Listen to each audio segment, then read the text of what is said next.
ఇక ఈరోజు రెండు రాష్ట్రాల పొలిటికల్ అప్డేట్స్ అదేవిధంగా జాతీయ పొలిటికల్ అప్డేట్స్కి సంబంధించి మరింత విశ్లేషణ చేయడానికి మనతో పాటు లైవ్లో సిద్ధంగా ఉన్నారు అరవింద్ కొల్లి గారు. Good morning sir. Good morning అమ్మా. సార్, అసలు తెలంగాణ రాజకీయాలలో ఏం జరుగుతోంది, అందులో ప్రత్యేకంగా బీఆర్ఎస్ని చూసుకున్నట్లయితే అందరూ హస్తం గూటికి చేరే వాళ్ళల్లో ఉన్నారు. కానీ ఇక్కడ బిగ్ షాక్ ఏంటంటే సార్, బీఆర్ఎస్కి సంబంధించి ఇద్దరు సీనియర్ లీడర్స్ వాళ్ళ కూతుర్లతో సహా హస్తం గూటికి చేరుతున్నారనే వార్తలు వస్తున్నాయి. మరి దీనికి సంబంధించి మాట్లాడుకుంటే ఒకవైపు కడియం శ్రీహరి కూతురు కడియం కావ్య, అదేవిధంగా కేకే కూతురు గద్వాల విజయలక్ష్మి, ఈ పేర్లు ప్రధానంగా వినిపిస్తున్నాయి. వీటికి సంబంధించి మనకు విశ్లేషణ కావాలి. అంటే టీఆర్ఎస్కి సంబంధించినటువంటి రాజకీయాల్లో ఇటీవల కాలంలో ఒక్క ఆర్ఎస్ ప్రవీణ్ కుమార్ తప్ప ఇంకొకళ్ళు ఎవరు టీఆర్ఎస్ వైపు చూడలేదు. అదే సందర్భంలో కాంగ్రెస్ వైపు ఎక్కువ మంది ఫ్లోట్ అవుతున్నారు. అయితే ఇక్కడ ప్రధానంగా గమనించాల్సింది ఏంటంటే, ఇదేదో 1+1 ఆఫర్ లాగా, తండ్రి కూతురు ఆఫర్ లాగా ఉంది. ఇద్దరు బలమైనటువంటి నాయకులు, మీరు చెప్పినట్టుగా ఇద్దరు కూడా బలమైనటువంటి నాయకులు. కేకే అయితే సెక్రటరీ జనరల్, పార్లమెంటరీలో శాసనసభ పార్లమెంటరీ పక్ష నాయకుడు. అదే సందర్భంలో ఇటువైపు వస్తే కడియం శ్రీహరి డిప్యూటీ సీఎంగా ఉన్నారు. పైగా మొదట మేనిఫెస్టో 2014లో మేనిఫెస్టో రాసిన మేనిఫెస్టో కమిటీ చైర్మన్. అయితే వీళ్ళిద్దరికీ సంబంధించినటువంటి రాజకీయాలు చూస్తే ఒక ఆయన తెలుగుదేశంలో పుట్టాడు, ఒక ఆయన కాంగ్రెస్లో పుట్టాడు. చివరికి ఇద్దరు కాంగ్రెస్ గూటికి చేరేటటువంటి పరిస్థితి ఉంది, కూతుళ్లతో సహా. ఇప్పుడు అంటే పదవికి ఏమీ ఇబ్బంది లేదు, గద్వాల విజయలక్ష్మి పదవికి ఏమీ ఇబ్బంది లేదు. కానీ ఏంటంటే ఒక రాజకీయపరమైనటువంటి మార్పు దిశగా, అంటే కాంగ్రెస్ ఉద్దేశం అసలు టీఆర్ఎస్ని పూర్తిగా జీరో చేయటం. ఆ క్రమంలో ఈ రకమైనటువంటి పరిస్థితి ఉంది. మొత్తం 17 నియోజకవర్గాల్లో కడియం ఫేమ్ తోటి కొంత వరంగల్లో ప్రభావం చూపిస్తారు కావ్య అని తప్ప, అదే సందర్భంలో మెదక్ ముఖ్యమంత్రి సొంత, అంటే మాజీ ముఖ్యమంత్రి సొంత నియోజకవర్గం కాబట్టి కొంత ప్రభావం చూపిస్తారనేది తప్ప మిగతా ఇక్కడ బీఆర్ఎస్ ప్రభావం అయితే కనిపించని పరిస్థితి ఉంది ఈ పార్లమెంట్ ఎన్నికలు. అంటే బలమైనటువంటి పోటీ ఇస్తామనేటటువంటి పరిస్థితి కూడా చూపించలేని పరిస్థితి అయితే ఉంది. ఈ పరిస్థితిలో జరుగుతున్నటువంటి ఈ పరిణామం మరికొన్ని మార్పులకి, మరికొన్ని రాజకీయ వలసలకి దారితీసేటువంటి అవకాశం ఉంది. అయితే ఒక విషయం క్లియర్గా చెప్పాలంటే, ఇక్కడ కడియం శ్రీహరి కానీ, అక్కడ మన కేకే కానీ, వీళ్ళిద్దరూ తమ స్థాయిని తగ్గించుకొని బీఆర్ఎస్లో పనిచేసామని ఫీల్ అవుతున్నట్లుగా గత కొంతకాలంగా ఆ రకమైనటువంటి భావాలు వాళ్ళు కూడా వ్యక్తిగతంగా కలిసినప్పుడు వ్యక్తం చేస్తున్నారు. ఈవెన్ వీళ్ళిద్దరూ కూడా వ్యక్తిగతంగా మాలాంటి వాళ్ళతోటి మాట్లాడే సందర్భంలో కూడా ఈ భావం అయితే ఉంది వాళ్ళకి. మా స్థాయిని, అంటే కేకే సిడబ్ల్యూసి మెంబర్గా ఉండి, అంటే కొన్ని కీలకమైనటువంటి రాష్ట్రాలకి, అంటే వెస్ట్ బెంగాల్ లాంటి రాష్ట్రం కానీ, జార్ఖండ్ లాంటి రాష్ట్రానికి కానీ ఆయన ఇన్ఛార్జిగా ఉన్నటువంటి పరిస్థితి. కాంగ్రెస్లో ఒక కీలకమైనటువంటి నాయకుడు, వెనుకబడిన వర్గాలకు సంబంధించినటువంటి నాయకుడిగా, ముఖ్యంగా ఆయన చెప్పాలంటే ఆయన మనలాంటి జర్నలిస్ట్గా ఆయన అంటే రాజకీయాల్ని కవర్ చేస్తూ రాజకీయాల్లోకి వచ్చినటువంటి వ్యక్తి. అటువంటి వ్యక్తి వచ్చేసి ఈరోజు పూర్తిస్థాయి రాజకీయ నాయకుడిగా మారిన తర్వాత కాంగ్రెస్లో అత్యున్నత నిర్ణాయకమైనటువంటి సిడబ్ల్యూసీలో మెంబర్గా ఉన్నారు. కాంగ్రెస్కి సంబంధించినటువంటి అనేక నిర్ణయాల్లో ఆయన కీలకమైన భాగస్వామి. నాకు బాగా గుర్తు, రాజశేఖర్ రెడ్డి సీఎంగా ఉన్నప్పుడు ఇప్పుడు టీఆర్ఎస్ పార్టీ బిల్డింగ్ ఏదైతే ఏర్పాటు అయ్యిందో ఆ బిల్డింగ్ని ఏర్పాటు చేస్తూ క్యాబినెట్ తీర్మానం చేస్తే అక్కడ బిల్డింగ్కి శంకుస్థాపన సందర్భంగా అప్పుడు పీసీసీ అధ్యక్షుడిగా ఉన్నటువంటి కేకేని మన జర్నలిస్ట్ మిత్రులు కొందరు, ఏంటి సార్ మీరు వెళ్ళట్లేదు అంటే, అది ఇచ్చిందేమేం కదా అని చాలా అంటే ఈజీగా తీసుకునేటువంటి మనిషి. అట్లా ఈజీగా టీఆర్ఎస్ని ఈజీగా తీసుకున్నటువంటి మనిషి టీఆర్ఎస్లోనే చేరటం, టీఆర్ఎస్లో చేరి టీఆర్ఎస్లో కూడా సెక్రటరీ జనరల్ పదవి పొందటం. అయితే వీళ్ళల్లో ఈ సీనియర్లలో చాలా మందిలో ఉన్నటువంటి మదనం ఏంటంటే, ఒక పక్క కేసీఆర్ వ్యవహార శైలి, కేటీఆర్ వ్యవహార శైలి. కానీ మీరు చెప్పండి సార్, కేసీఆర్ ఎందుకోసం అని ప్రభుత్వ పాలన పరిపాలించేటప్పుడు టీఆర్ఎస్ అధికారంలోకి వచ్చిన తర్వాత, అంటే ఇప్పుడు ఎవరైతే హస్తం గూటికి చేరాలనుకుంటున్నారో, చేరబోతున్నారో, వీళ్ళందరూ అక్కడ ఎదురయ్యే సిచ్యువేషన్స్ ఏవైతే ఉంటాయో, అంటే వాళ్ళకి టైం ఇవ్వకపోవటాలు కానీ, ఒక అట్లీస్ట్ అంటే టీఆర్ఎస్గా ఉన్న దాన్ని బీఆర్ఎస్గా మార్చడానికి కూడా పర్మిషన్ అనేది పార్టీ పెద్దలతో మాట్లాడుతూ ఉంటారు. ఒక విషయం ఏంటంటే, కేసీఆర్కి సంబంధించినటువంటి ఏకపక్ష వైఖరి, కేసీఆర్ అపాయింట్మెంట్ ఇవ్వకపోవటం, ఇట్లాంటి వాటన్నిటిలో నిరాశకు గురయ్యారంటారా? ద్వితీయ శ్రేణి నాయకులతో తప్ప ఇట్లాంటి అగ్రనాయకులు కూడా ఇబ్బంది పడేటువంటి పరిస్థితి ఉంది. రెండో సందర్భంలో కేటీఆర్ యొక్క అహంభావ ధోరణి అంటూ విమర్శలు చేస్తూ ఉంటారు ఇటువంటి వాళ్ళందరూ. ఇప్పుడు కడియం కావ్య రాసినటువంటి లేఖ చూస్తే ఫోన్ ట్యాపింగ్ ఆరోపణలు, భూ కబ్జాల ఆరోపణలు, వీటన్నిటిని పార్టీ వెనకుండి సపోర్ట్ చేస్తుంది అనేటటువంటి ఆరోపణలు, దీంతో నేను బయటకు వెళ్ళిపోతున్నాను అని ఆవిడ చెప్తున్నారు. అయితే కావ్య సీటు పొందేటప్పటికే ఈ ఆరోపణలు ఉన్నాయి. కానీ ఈరోజు రాజకీయ పరిణామాల రీత్యా వాళ్ళు వెళ్తున్నటువంటి పరిస్థితి ఉంది. కానీ ఒక్క విషయం అయితే క్లియర్, తెలంగాణ రాజకీయాల్లో టీఆర్ఎస్ని పూర్తిగా రూపుమాపాలన్న ఉద్దేశం అయితే కాంగ్రెస్కి ఉంది, బీజేపీకి ఉంది. ఆ రెండు జాతీయ పార్టీలు పోటీ అనేది తమ మధ్య ఉండాలని బలంగా భావిస్తున్నారు. కాబట్టి ఆ రకమైనటువంటి స్పీడ్గా వెళుతున్నటువంటి పరిస్థితి అయితే ఉంది. ఇక ఈ పార్లమెంట్ ఎన్నికల తర్వాత అసలు టీఆర్ఎస్ అనేది భూస్థాపితం అయిపోతుంది అనేది కాంగ్రెస్ నుంచి బీజేపీ నుంచి వస్తున్నటువంటి వెర్షన్. కాబట్టి ఈ పరిస్థితుల్లో ఖచ్చితంగా ఇటువంటి నాయకులు వెళ్ళటం, రెండోది ఏంటంటే ఇద్దరు కూడా ఒకళ్ళు వెనకబడిన తరగతుల వాళ్ళైతే ఒకళ్ళు షెడ్యూల్ కులాలకు చెందినటువంటి నాయకులు. నాకు తెలిసిన సమాచారం ప్రకారం అయితే ఆమె ఒక మైనారిటీని కూడా వివాహం చేసుకున్నటువంటి వ్యక్తి డాక్టర్ కావ్యకు సంబంధించిన అప్డేట్ ఎట్లా ఉంటే, గద్వాల విజయలక్ష్మి మేయర్గా ఉన్నారు. మేయర్గా ఉండి ఆమెకి ఇంకా దాదాపు 2 సంవత్సరాల టర్మ్ ఉంది. ఈ పరిస్థితిలో వెళ్ళటం అసలు అంటే ఇప్పుడు ఆమె మీద అవిశ్వాసం పెట్టే అవకాశం కూడా లేదు. అవిశ్వాసం పెట్టే అవకాశం కూడా అయిపోయింది, టైం అయిపోయింది. కాబట్టి ఇప్పుడు కేవలం ఈ మార్పు, ఈ రాజకీయమైనటువంటి పార్టీ మార్పు అయితే కేవలం కాంగ్రెస్ అంటే బీఆర్ఎస్ అసలు జీరో అయిపోతుంది. ఈ టైంలో కాంగ్రెస్ మాత్రమే ఆల్టర్నేటివ్, లేదా కాంగ్రెస్ బీజేపీల మధ్య పోటీ ఉన్న ప్రస్తుత నేపథ్యంలో రాష్ట్రంలో బలంగా కనిపిస్తున్నటువంటి కాంగ్రెస్ని ఎత్తుకుంటే కాంగ్రెస్ని దగ్గరికి చేరితే బెటర్ అనేటువంటి. అయితే కేకే ఒక మాట అన్నారు, నేను కాంగ్రెస్లోనే పుట్టాను, కాంగ్రెస్లోనే చచ్చిపోతాను. కాబట్టి ఆ రకమైనటువంటి కాంగ్రెస్ ఓన్ చేసుకునేటువంటి పరిస్థితి.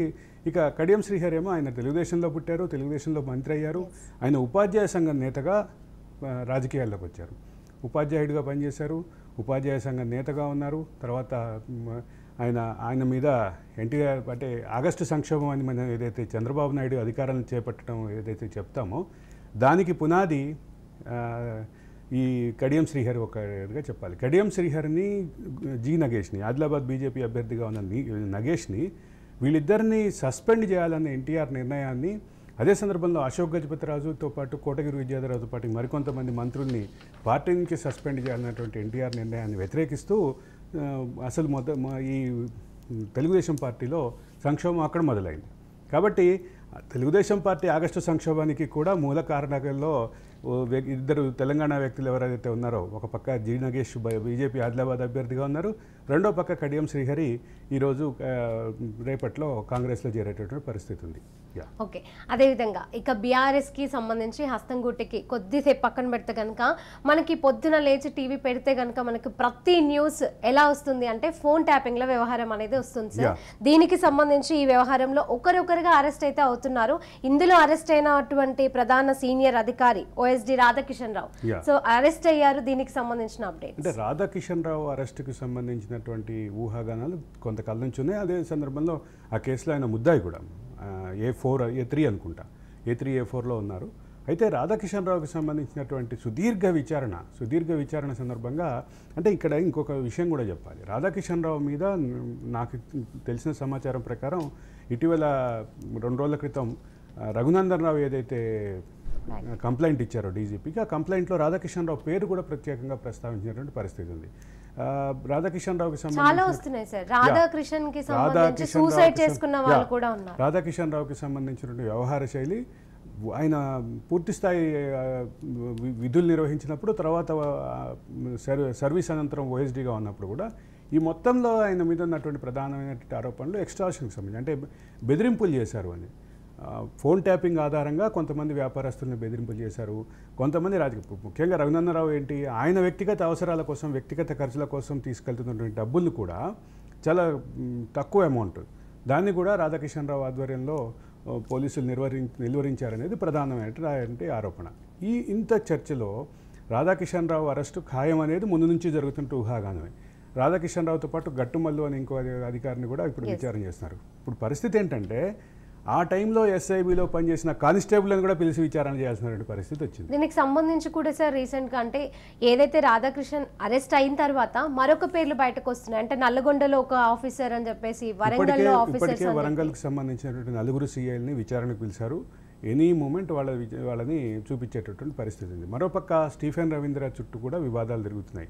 స్టీఫెన్ రవీంద్ర ఆధ్వర్యంలో ఏర్పాటు చేసినటువంటి ప్రత్యేక సెల్లు, ఆ సెల్లోకి సంబంధించిన ఆపరేషన్స్, వీటన్నిటిని కూడా పోలీసులు ట్రాక్ చేస్తున్నారు. ఇప్పటి వరకు మనకు అందుతున్నటువంటి ప్రాథమిక సమాచారం ప్రకారం 12 మంది పోలీసు అధికారులు దీంట్లో ప్రత్యక్షంగా అయిన వాళ్ళు. ఆ 12 మందిలో 6 ఆల్రెడీ లిస్ట్ అవుట్ చేశారు కాబట్టి మిగతా 6 స్టీఫెన్ రవీంద్ర కూడా ఉంటారంటూ ఊహాగానాలు అయితే ఉన్నాయి. ఇది పోలీస్ సర్కిల్స్లో, ఇది మీడియా సర్కిల్స్లో, ఇది రాజకీయ సర్కిల్స్లో చాలా విస్తృతంగా జరుగుతున్నటువంటి చర్చ. దాని కూలంకషంగా తీసుకుని ఒక్క పాయింట్లో ఆలోచిస్తే చాలామంది ఉన్నారు. ఇది తీగ లాగటం మొదలు పెడితే డొంకంతా కదులుతోంది తీగ ప్రణీత్రావు. ప్రణీత్రావు ఇప్పుడు అసలు ప్రణీత్రావు చుట్టూ వారం రోజులు వివాదం జరిగిన తర్వాత ఇప్పుడు వీళ్ళందరూ ఇన్వాల్వ్మెంట్ ఉన్నది అని ప్రత్యక్షంగా రుజువులు దొరికిన తర్వాత, అంటే మొదటగా మాత్రం ప్రణీత్రావు అనేది చాలా కీలకంగా వ్యవహరించారు. ప్రణీత్రావు చుట్టే ఉచ్చు బిగుస్తోంది అనుకున్నాం, కానీ అక్కడ ప్రణీత్రావుని విచారించిన తర్వాత చాలా విషయాలు ప్రణీత్రావు కేవలం తీగ, ఈ డొంక మొత్తం చాలా మంది ఉన్నారు. ఇది మొత్తం తీగలాగితే డొంకంతా కదిలిందనే సామెత ఖచ్చితంగా ప్రణీత్రావు కేసుకి, ఫోన్ ట్యాపింగ్ కేసుకి వర్తిస్తుంది. ఇది ఐజీ ప్రభాకర్ రావు వరకు వెళ్ళింది. ఐజీ ప్రభాకర్ రావుతో పాటు స్టీఫెన్ రవీంద్ర పాత్ర, స్టీఫెన్ రవీంద్ర ఆధ్వర్యంలో ఒక సపరేట్ సెల్ ఏర్పాటు చేశారనేటటువంటి అంశం ఇది కూడా చాలా కీలకంగా ఇటు పోలీస్ వర్గాల్లో అయితే విస్తృతంగా చర్చల్లో ఉంది. మరోపక్క మీడియా వర్గాల్లో చర్చలో ఉంది, రాజకీయ వర్గాల్లో చర్చలో ఉంది. తెలంగాణ మేధో సమాజం అంతా ఇప్పుడు ఆసక్తిగా ఎదురు చూస్తుంది. నెక్స్ట్ అరెస్ట్ ఎవరు ఉంటుంది, నెక్స్ట్ విచారణకు ఎవరు పిలుస్తారు అని.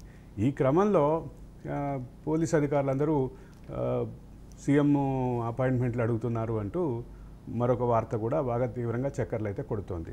ఇక్కడ మొత్తం మీద గమనించాల్సిన కీలకమైన అంశం ఏంటంటే, అంటే స్టీఫెన్ రవీంద్ర గురించి ఎందుకు ఇంతగా చర్చిస్తున్నారు అంటే, స్టీఫెన్ రవీంద్ర తెలంగాణ ఉద్యమ ద్రోహి. తెలంగాణ ఉద్యమ కాలంలో అప్పుడు ప్రత్యక్షంగా కొంతమంది ఉద్యమ నాయకుల్ని టార్గెట్ చేసి చంపాలని చూశారు.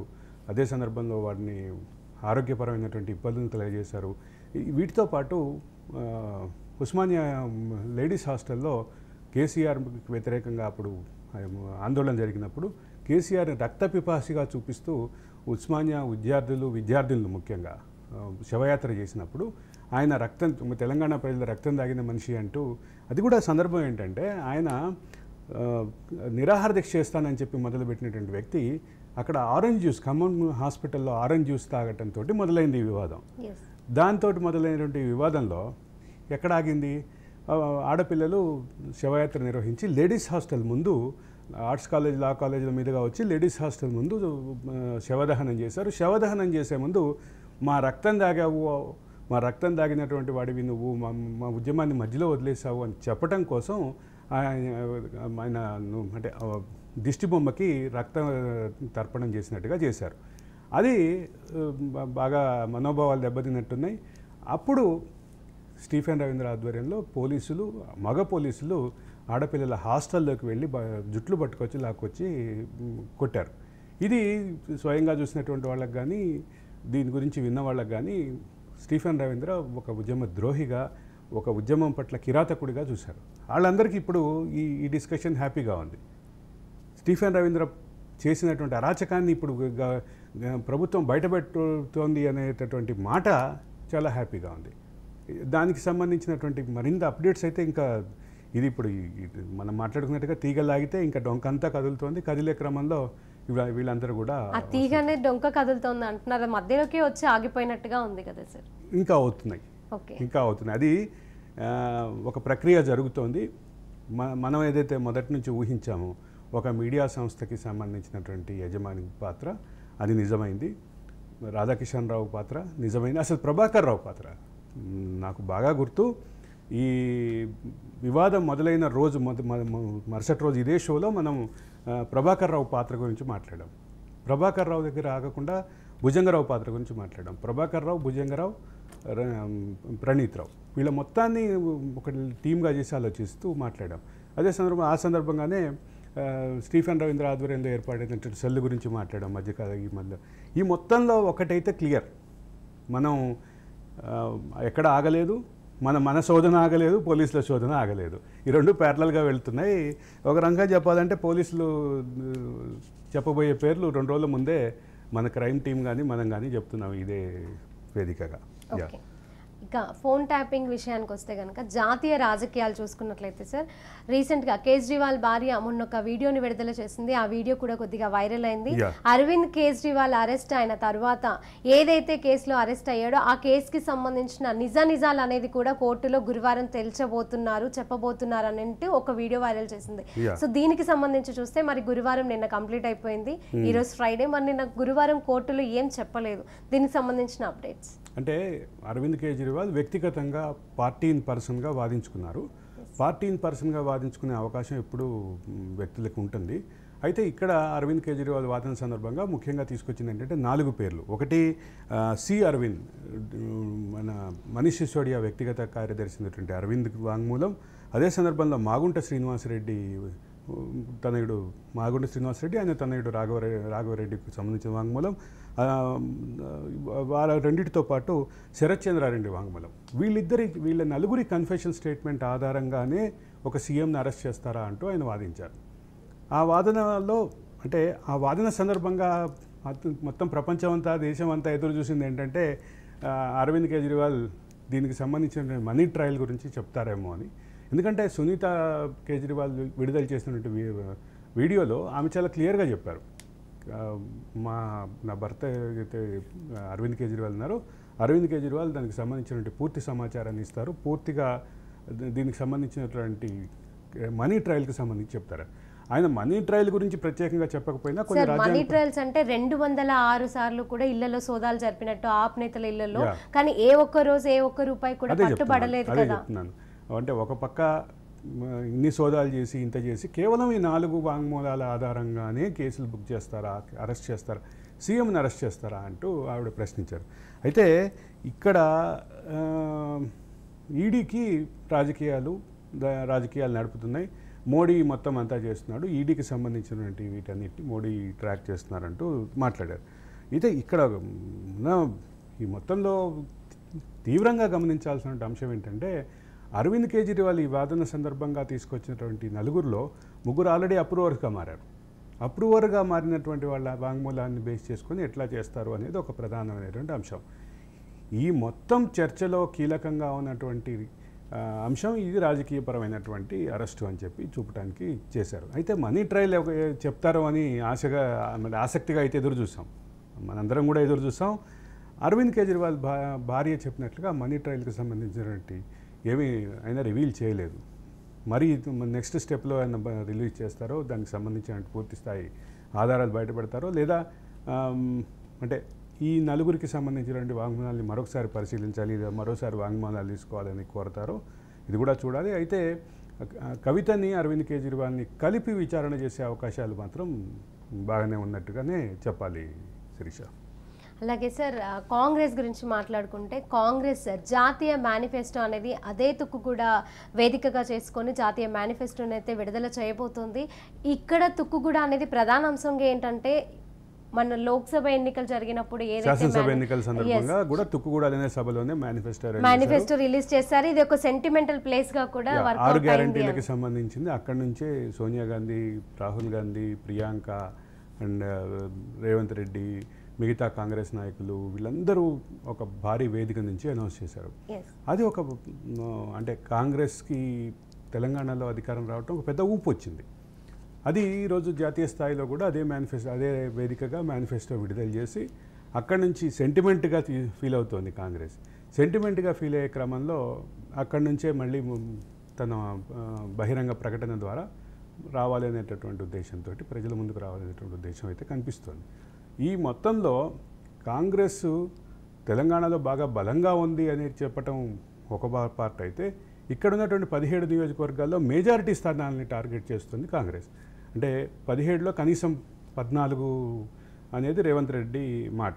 రేవంత్ రెడ్డి మాట ఎట్లా ఉంటే మంత్రులు వ్యక్తిగత సంభాషణలో కూడా చెప్తుంది, సీనియర్ నాయకులు వ్యక్తిగత సంభాషణలో చెప్తుంది 12 అయితే ఖాయం, 11 అయితే అసలు వితౌట్ ఎనీ డౌట్ ఖాయం. 3 చోట్ల కొంత బీజేపీ తోటి టఫ్ ఫైట్ ఉంటుంది, ఒక చోట మాత్రం బీఆర్ఎస్ తోటి టఫ్ ఫైట్ ఉంటుంది అనేది ఊహాగానం చేశారు.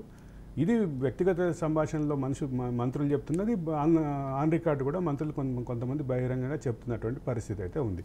ఈ మొత్తం చర్చలో ఎక్కడ ఆగుతోంది? కాంగ్రెస్కి సంబంధించినటువంటి ఫోర్సు స్పీడ్గా వెళ్తుంటే బీజేపీ ఇప్పుడు బలమైనటువంటి పార్టీగా, బలమైనటువంటి ఫోర్స్గా వస్తుంది. వీళ్ళిద్దరి మధ్య ఉన్నటువంటి పోటీ అసలు బీఆర్ఎస్ కనిపించట్లేదు. ఆ ఒక్క స్థానం కూడా ఇప్పుడు డైలమాలో పడింది అనేది కాంగ్రెస్ అంచనాగా ఉంది. కాంగ్రెస్ అంచనా ఇట్లా ఉంటే మరోపక్క బీఆర్ఎస్ కూడా మేము ఇన్ని స్థానాల్లో గెలవబోతున్నామని బలంగా క్లెయిమ్ చేసుకునేటటువంటి పరిస్థితిలో లేదు. అదొకటి కీలకమైనటువంటి అంశం. అంటే ఇప్పుడు నిన్ననే నేను సోషల్ మీడియాలో అక్కడక్కడ చూశాను, కొంతమంది మిత్రులు కూడా వ్యక్తిగతంగా అంటున్నటువంటి పరిస్థితి వారం రోజులుగా. అసలు ఎన్ని చోట్ల బీఆర్ఎస్కి డిపాజిట్లు వస్తాయి అనేది కూడా ప్రధానంగా, అంటే ఒక బలమైనటువంటి పార్టీ ఒక 10 సంవత్సరాల పాటు అధికారంలో 2 టర్మ్లు అధికారంలో ఉన్నటువంటి పార్టీ 119 స్థానాల్లో 103 స్థానాల్లో ఎమ్మెల్యేలు ఉన్న పార్టీ ఇప్పుడు ఈ పరిస్థితికి రావటం మాత్రం, ఇప్పుడు ఉన్నటువంటి 39 మందిలో ఎంతమంది వెళ్ళిపోతారు, ఎంతమంది కాంగ్రెస్ వైపు వెళ్తారు అనేటటువంటిది, ఎంతమంది బయటకు వచ్చేసి బీజేపీలో వైపు ఎవరైనా వెళ్తారా, అసలు రాజకీయాలంతా వీక్ అవుతున్నటువంటి బీఆర్ఎస్ చుట్టూ వీక్ అవుతున్నటువంటి బీఆర్ఎస్కి సంబంధించినటువంటి అంశాల మీద అంచనాలు, ఒక పక్కన బెట్టింగులు, సవాళ్ళు, ప్రతి సవాళ్ళు, అంటే అసలు బీఆర్ఎస్కి ఒక ప్రభావశీల శక్తిగా చూసేటటువంటి పరిస్థితుల్లో తెలంగాణ కనిపించట్లేదు. ఇక్కడ ఆ పరిస్థితి మాత్రం ఖచ్చితంగా బీఆర్ఎస్ స్వయంకృతాపరాధమే చెప్పాలి. అధికారంలో ఉన్నప్పుడు ప్రజలని, కార్యకర్తలని, నాయకులని ఎవరిని కలవకుండా దూరంగా వెళ్ళిపోయి ఈరోజు మొత్తం తెలంగాణ సమాజానికే వాళ్ళు దూరం అయ్యారని చెప్పక తప్పదు శిరీష. ఇప్పుడు కాంగ్రెస్కి ఉన్నటువంటి ప్రధానమైనటువంటి స్ట్రెంగ్త్ తెలంగాణ, మన పక్కన ఉన్నటువంటి కర్ణాటక. ఇక్కడ నుంచి ఈ ప్రచారం, ఈ ఊపు మళ్ళీ తీసుకెళ్ళాలి, జాతీయ స్థాయిలో కూడా తీసుకెళ్ళాలి అని భావిస్తుంది. అందుకనే తుక్కుగూడని వేదికగా చేసుకుని సభ ఏర్పాటు చేస్తుంది. గతంలో తుక్కుగూడ సభ ఏర్పాటు చేసినప్పుడు ప్రతిపక్షంలో ఉంది కాంగ్రెస్, ఈసారి అధికార పక్షంలో ఉంది. కాబట్టి ఇంకా ఫోర్స్గా వాళ్ళ, అంటే జన సమీకరణలో కానీ వాళ్ళ వాయిస్ని చెప్పడంలో కానీ ఇంకా ఫోర్స్గా ఉండేటటువంటి అవకాశం ఉంది శిరీష. కానీ మీరు అన్నట్టుగానే పక్కనే ఉన్న కర్ణాటక గురించి మాట్లాడుతున్నారు సార్. దీనికి సంబంధించి బీజేపీ నాయకులు కూడా చాలా ఘాటు వ్యాఖ్యలు చేస్తున్నారు. ఒకవేళ రేవంత్ రెడ్డికి దమ్ము ఉంటే కనుక 3 చోట్ల ఒకేసారి ఎలక్షన్స్ పెడితే కనుక దొంగ ఓట్లు అన్నట్టుగా కూడా ఒక వ్యాఖ్యలు అయితే వినిపించాయి. రీసెంట్గా బీజేపీకి సంబంధించిన క్యాండిడేట్ కొత్తగా వెలుగులోకి వచ్చినటువంటి పేరు మాధవీలత గారు, తను కొన్ని వ్యాఖ్యలు కూడా చేశారు. అంటే ఇలాంటి వ్యాఖ్యలను అన్ని చూసుకుంటే కనుక దీనికి సంబంధించి రాజకీయాలు నిజంగా ఏమవుతాయి అన్నట్టుగా ఒక వార్త అయితే వస్తూ ఉంటుంది. హైదరాబాద్ స్థానం విషయంలో దొంగ ఓట్లు, మల్టిపుల్ ఓట్లు అనేది వివాదం ఇవాల్టిది కాదు. ఈ వివాదం నేను 30 సంవత్సరాల నుంచి వింటున్నా. హైదరాబాద్ పార్లమెంటు నియోజకవర్గం కేంద్రంగా దీన్ని బాగా ఉధృతంగా జరుగుతుంది. మేము విద్యార్థి దశలో ఉన్నప్పుడు ఒక విస్తృతమైన క్యాంపెయిన్, ఒక 3 నియోజకవర్గాలు తీసుకొని ఒక నియోజకవర్గం పూర్తిగా నేనే ఇన్ఛార్జిగా ఉండి మేము అంటే ఒక సోషల్ క్యాంపెయినింగ్ చేసాం. ప్రతి చోట అంటే ఒక ఓటు నీకున్నటువంటి ప్రాథమిక హక్కు, రెండో ఓటు నిన్ను నేరస్తునిగా చేస్తుంది. మా ఓటింగ్ మా క్యాంపెయిన్ కూడా అది మేము కొంతమంది విద్యార్థులను కలిసి అక్కడ ఉన్నటువంటి స్థానికంగా ఉన్నటువంటి వాలంటరీ ఆర్గనైజేషన్స్ తోటి కలిపి ఇది నిర్వహించాం. ఇది నిర్వహించినప్పుడు అనూహ్యంగా కాంగ్రెస్, తెలుగుదేశం, బీజేపీ నుంచి విపరీతమైనటువంటి మద్దతు వచ్చింది. అసలు మేము ఊహించని మద్దతు వచ్చింది. ఈ పార్టీలందరూ కలిసి వచ్చి, పోలీసులందరూ పోలీస్ స్టేషన్ నుంచి వాలంటరీగా వచ్చి, అక్కడ ఉన్నటువంటి ఏసీపీలు వచ్చి ఇంత విస్తృతమైనటువంటి పార్టిసిపేషన్ వచ్చింది.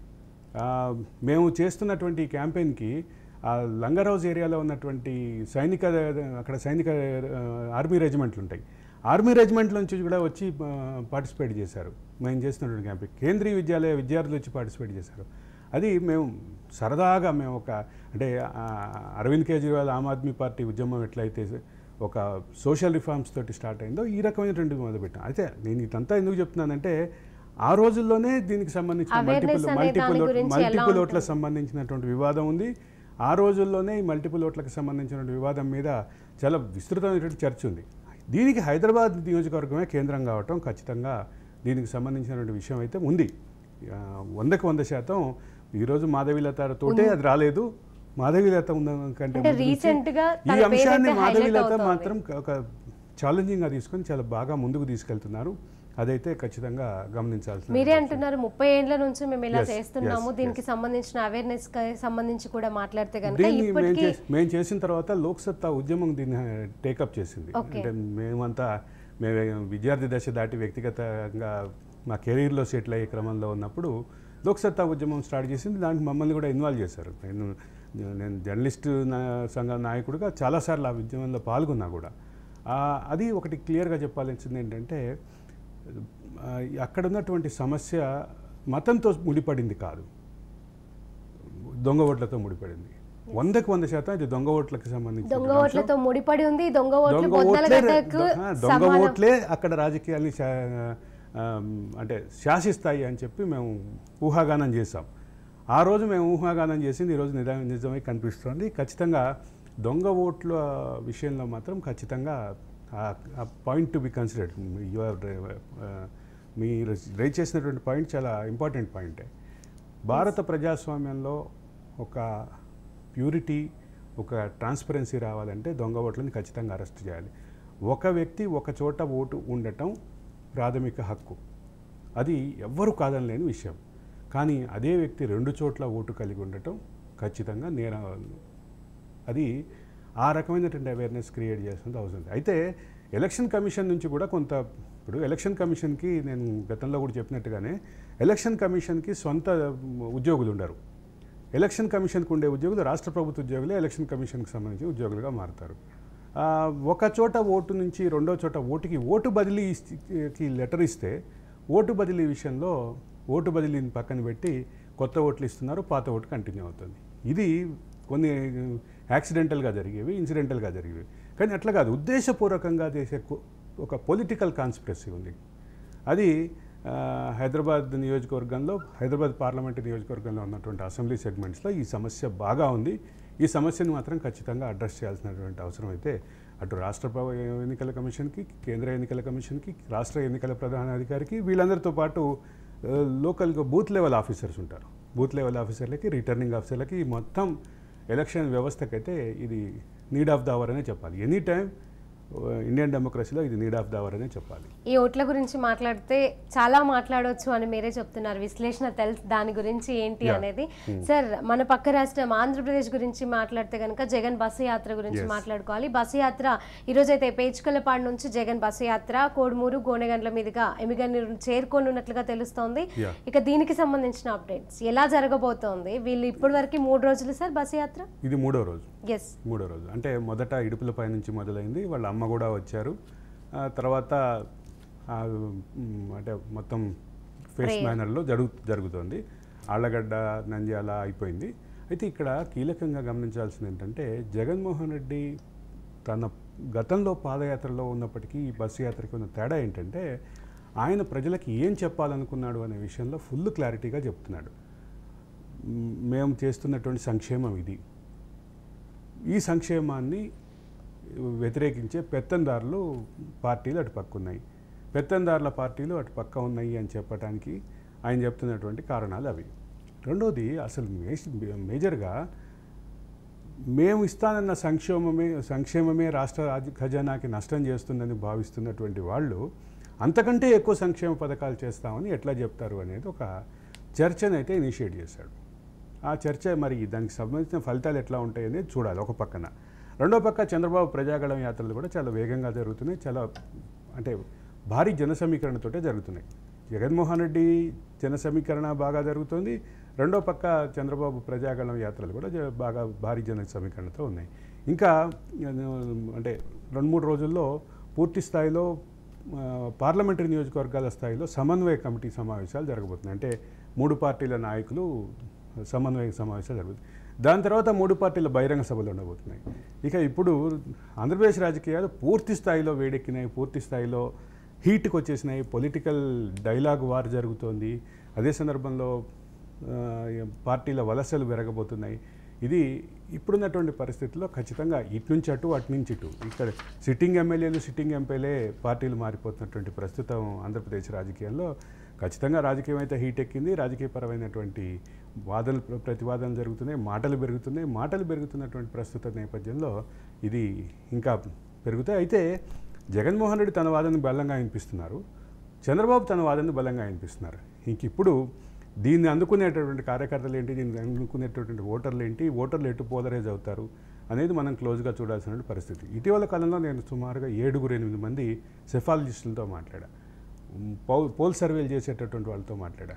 జుట్టు బిక్కుంటున్నారు వాళ్ళు, ఎవరికి అర్థం కావట్లా. ఆంధ్రప్రదేశ్ రాజకీయాలు ఎటు వెళ్తున్నాయి, ఎవరు విన్నర్ అవుతారు అనేది అర్థం కావట్లా. ఇది ఒక 7-8 మంది సెఫాలజిస్టులు, 7-8 టీంలు నడిపేటటువంటి సెఫాలజిస్టులు, ఓటు సర్వేలు చేసేటటువంటి సంస్థలు ఇచ్చినటువంటి ఫీడ్బ్యాక్. అది మొత్తంగా పరిస్థితి అమ్మా. Right, thank you so much అండి. రాష్ట్ర జాతీయ రాజకీయాల గురించి విశ్లేషణ అందించినందుకు. మరి ఇది ఇవాల్టి morning analysis with Aravind Kolli. చూస్తూనే ఉండండి రాజ్ న్యూస్.